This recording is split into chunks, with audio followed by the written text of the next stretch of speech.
नाज़रीन अस्सलाम वालेकुम। एनर्जी हमारी ज़िंदगी की बड़ी ज़रूरियात में से एक है। हमारे तमाम काम खा किसी नौइयत के हों, एनर्जी के ज़रिए ही सर अंजाम दिए जाते हैं। दुनिया में इस वक्त एनर्जी के हसूल के जो तरीके राइज हैं, उनमें एक तरीका विंड एनर्जी भी है, जो हमारा आज का मौजू है। हवा की मदद से टरबाइन को चलाया जाता है, जो काइनेटिक एनर्जी को मैकेनिकल एनर्जी में तब्दील करती है, जिससे बिजली पैदा होती है। इस मशीन को विंड मिल कहते हैं। विंड मिल को 200 कबल मसीह से इस्तेमाल किया जा रहा है, जबकि पहली बाकायदा विंड मिल ने 7वीं सदी में ईरान में काम शुरू किया। उस वक्त ये गल्ला पीसने और कुएं से पानी निकालने के काम आती थी।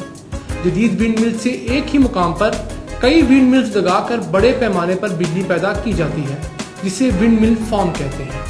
विंड मिल फार्म बनाने के लिए ऐसे इलाके का इंतखाब किया जाता है जहां हवा का बहाव कम से कम 16 किलोमीटर फी घंटा हो और बहाव साल भर मुसलसल हो। वो इलाका विंड कॉरिडोर कहलाता है। विंड मिल से तजारती बुनियादों पर बिजली पैदा करने का बाकायदा आगाज 1979 में हुआ और ये तरीका इतना मकबूल हुआ कि हर 3 साल बाद हवा से बिजली पैदा करने की मिकदार डबल हो जाती है। विंड फार्म जमीन के साथ साथ समंदर में भी बनने लगे हैं। क्योंकि समंदर में कोई रुकावट नहीं होती, इसलिए हवा का बहाव मुस्तकिल रहता है। दुनिया का पहला समुद्री विंड फार्म डेनमार्क ने 1991 में बनाया।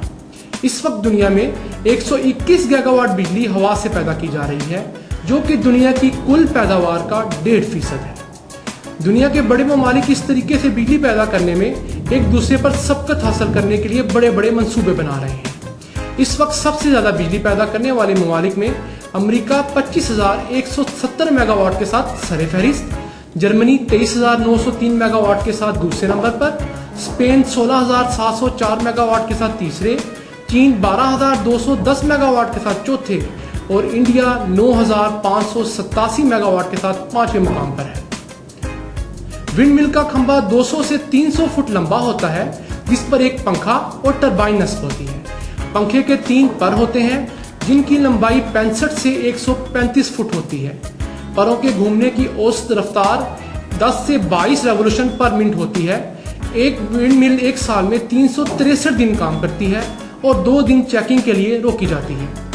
नाजरीन, इस टेक्नोलॉजी के फायदे में इसका माहौल दोस्त होना, इसमें ईंधन के ना इस्तेमाल होने की वजह से ईंधन की बचत होना और 365 में से 363 दिन काम करना है। जबकि इसके नुकसानात में इसके चलने की वजह से शोर का पैदा होना, इलेक्ट्रोमैग्नेटिक वेव्स की राह में हायल होना और परिंदों की मौत शामिल है। दुनिया के 256 ममालिक में से 76 ममालिक इस तरीके से बिजली पैदा कर रहे हैं, जिनमें पाकिस्तान भी शामिल है। अब तक की तहकीक से यह बात साबित हुई है कि पाकिस्तान को अल्लाह ताला ने 3.5 लाख मेगावाट बिजली विंड एनर्जी से पैदा करने की सलाहियत से नवाजा है, जो कि हमारी मुल्क की ज़रूरत से कहीं ज़्यादा है। और इससे हम ना सिर्फ अपनी बल्कि पूरे जनूबी एशिया की बिजली की ज़रूरत पूरी कर सकते हैं।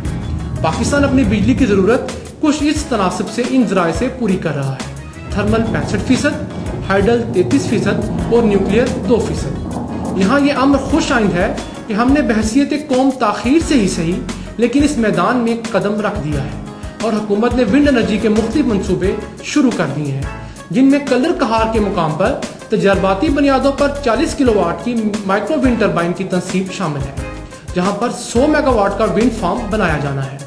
सिंध के मुकाम जमपीर पर 50 मेगावाट के पाकिस्तान के पहले विंड फार्म ने काम शुरू कर दिया है, जिसे 250 मेगावाट तक वुसअत दी जानी है। ये वो मुकाम है जहां से मोहम्मद बिन कासिम ने 93 हिजरी में दरिया सिंध अबूर किया था। इसके अलावा विंड एनर्जी के 24 मंसूबे, जिनकी मजमूई पैदावारी सलाहियत 1200 मेगावाट है, तकमील के मुख्तलिफ मराहिल में है।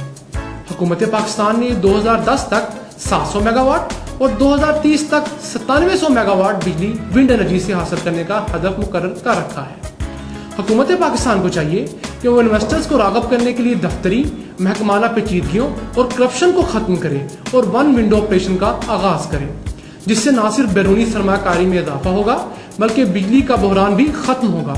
लोगों को रोजगार मिलेगा, हमारा तेल पर इन्हसार कम होगा, जिससे बजट खसारा कम होगा और हम उन ममालिक की फहरिस्त में भी शामिल हो जाएंगे जो कुर्रे अर्ज के बढ़ते हुए दर्जा हरारत को कम करने की कोशिशें कर रहे हैं।